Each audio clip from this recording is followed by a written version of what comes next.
رمضان المبارک کا جو مہینہ ہے اس کی فضیلت کیا ہے، اس کے فضائل، اس کے شمائل، اس کے خصائص کیا ہیں، ہمیں اس چیز کا علم ہونا چاہیے۔ کیونکہ محترم بھائیو، جب تک کسی چیز کی اہمیت کا اندازہ نہ ہو، کسی چیز کی فضیلت، کسی چیز کی شان، مقام اور مرتبے کا انسان کو ادراک اور علم نہ ہو تو کما حق کا ہو انسان اس سے فائدہ نہیں اٹھا سکتا۔ تو اسی طرح ہمیں رمضان المبارک کے مہینے کی شان، مقام، مرتبے، فضیلت، اس کو ہم نے سمجھنا ہے کہ اس کی مقام کیا ہے اس مہینے کا۔ تو محترم بھائیو، اس پوائنٹ کے اندر میں نے کچھ باتیں آپ کے سامنے کرنی ہیں کہ رمضان المبارک کے مہینے کا مقام اور مرتبہ کیا ہے، اس کی شان اور عظمت کیا ہے۔ تو محترم بھائیو، پہلی بات، رمضان المبارک کے مہینے کا جو نام ہے رمضان، اس نام کو ہی اگر اس کا معنی اور مطلب ہم سمجھ لیں تو یہی اسی کے اندر اس کی شان اور عظمت کا بیان ہے۔ رمضان، را میم ضاد، رمضا یرمزو، اس سے جو ہے وہ یہ ماخوذ ہے اور اس کا مطلب ہوتا ہے جلنا۔ تو رمضان المبارک کو رمضان اس لیے کہتے ہیں لِأَنَّهُ يُحَرِّكُ الذُّنُوبَ، یہ ایک مسلمان کے ایک گناہوں کو جو ہے وہ جلا کر ختم کر دیتا ہے، اس لیے رمضان کو رمضان کہا جاتا ہے۔ کتنی بڑی بات ہے محترم بھائیو۔ اور محترم بھائیو، یہ وہ مہینہ ہے جس مہینے میں رب العالمین نے اپنے کلام کو نازل فرمایا تھا۔ شہر رمضان الذی انزل فیہ القرآن، رمضان وہ مہینہ ہے جس میں قرآن کو نازل کیا گیا۔ اور جو ہی رمضان کی پہلی رات آتی ہے، سنن ترمذی کی روایت ہے، رسول اللہ صلی اللہ علیہ وسلم فرماتے ہیں جو ہی رمضان کی پہلی رات آتی ہے، چاند رمضان کا نظر آتا ہے، اللہ رب العالمین شیاطین کو، سرکش شیاطین کو جکڑ دیتے ہیں۔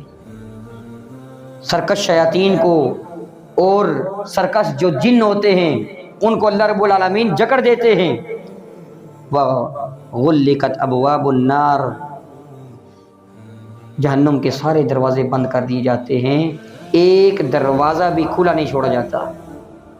فرمایا کہ جنت کے سارے دروازے کھول دیے جاتے ہیں، ایک دروازہ بھی بند نہیں کیا جاتا۔ محترم بھائیو،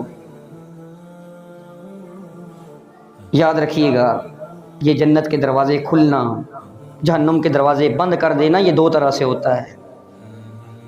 ایک تو ظاہری حقیقتاً جنت کے دروازے کھول دیے جاتے ہیں، جہنم کے دروازے بند کر دیے جاتے ہیں حقیقتاً۔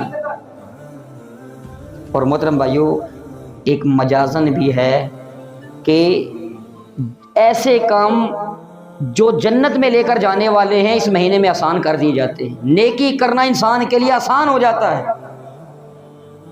اور ایسے کام جو جہنم کی طرف لے کر جانے والے ہیں، برائی کے کام، گناہ کے کام، اس میں رکاوٹیں ڈال دی جاتی ہیں، وہ کرنا انسان کے لیے مشکل ہو جاتا ہے۔ اس مہینے میں گناہ کرنا مشکل، نیکی کرنا انتہائی آسان ہو جاتا ہے۔ اور محترم بھائیو، یہ مہینہ مغفرت کا، بخشش کا مہینہ ہے۔ صحیح ابن حبان کی روایت ہے، رسول اللہ صلی اللہ علیہ وسلم ممبر پر چڑھتے ہیں، آمین کہتے ہیں، دوسری سیڑھی پر قدم رکھتے ہیں، پھر آمین کہتے ہیں، تیسری سیڑھی پر قدم رکھتے ہیں، پھر آمین کہتے ہیں۔ حضرات صحابہ کرام رضوان اللہ علیہم اجمعین پوچھتے ہیں، اللہ کے رسول، آج سے پہلے آپ نے ایسا نہیں کیا، آج آپ نے ہر سیڑھی پر قدم رکھتے ہوئے آمین آمین آمین کہا، اس کی وجہ کیا ہے؟ رسول اللہ صلی اللہ علیہ وسلم نے فرمایا، اس کی وجہ یہ ہے کہ جبریل علیہ السلام نے دعا کی، جبریل امین علیہ السلام نے دعا کی کہ وہ شخص وہ تباہ اور برباد ہو جائے، ذلیل ہو جائے، ہلاک ہو جائے، وہ دنیا اور آخرت کے اندر رسوا ہو جائے، کہ جس شخص کی زندگی کے اندر ماں باپ ہوں، جو اپنی زندگی کے اندر بوڑھے ماں باپ کو پائے اور ان کی خدمت کر کے وہ جنت نہ پا سکے۔ حضور علیہ السلام فرماتے ہیں جبریل امین نے یہ بد دعا کی، میں نے آمین کہا۔ پھر جبریل امین علیہ السلام نے دوسری بد دعا کی کہ جس شخص کے سامنے اے پیغمبر آپ کا نام لیا جائے وہ آپ علیہ الصلوۃ والسلام کے اوپر درود نہ پڑے، وہ شخص بھی ہلاک ہو جائے، ذلیل اور رسوا ہو جائے، تباہ اور برباد ہو جائے۔ حضور صلی اللہ علیہ وسلم فرماتے ہیں میں نے آمین کہا۔ اور تیسری بد دعا کی حضرت جبریل امین علیہ السلام نے کہ جس شخص کے زندگی کے اندر رمضان المبارک کا مہینہ آ جائے اور وہ اس مہینے کے اندر اپنی بخشش نہ کروا سکے، ایسا انسان بھی ذلیل ہو جائے، دنیا اور آخرت کے اندر رسوا ہو جائے، ہلاک ہو جائے۔ فرمایا کہ میں نے کہا آمین۔ محترم بھائیو، جبریل امین علیہ السلام تمام فرشتوں کے سردار ہیں، اور ان کی گئی بد دعا کی قبولیت کے اندر کوئی شک نہیں ہو سکتا۔ اور پھر اوپر سے محترم بھائیو سرتاج الرسل جناب محمد رسول اللہ صلی اللہ علیہ وسلم نے ان کی بد دعا کے اوپر آمین کہہ دیا، تو محترم بھائیو پھر تو کسی قسم کے شائبے کی گنجائش ہی نہیں رہی۔ تو یہ مغفرت کا مہینہ ہے، اپنے آپ کو بخشوائیں، اللہ سے اپنے گناہوں کو معاف کروائیں۔ اور محترم بھائیو اسی طرح یہ درجات کی بلندی کا بھی مہینہ ہے۔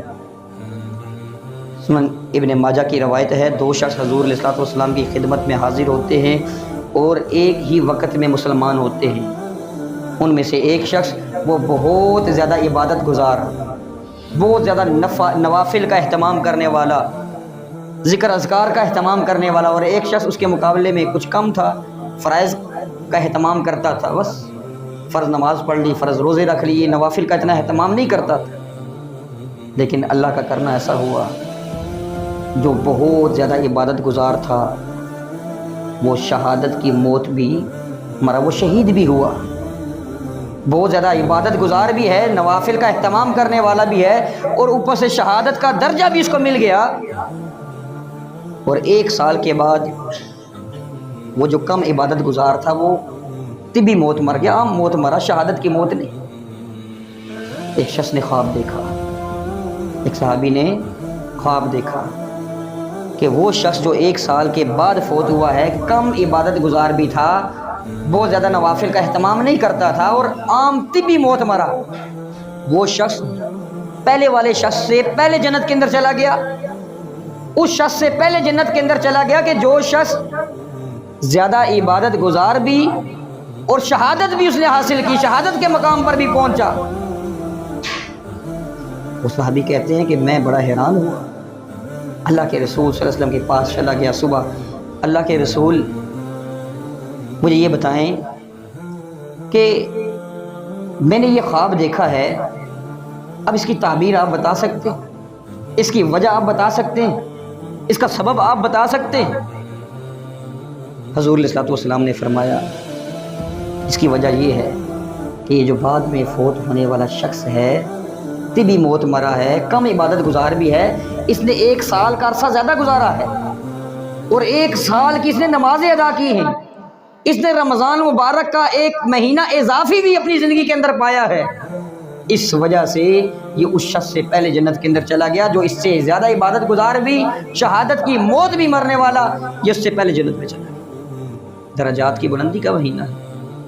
تو محترم بھائی یہ کم سعادت مندی نہیں ہے کہ ہمیں جو ہے وہ یہ رمضان مبارک کا مہینہ مل رہا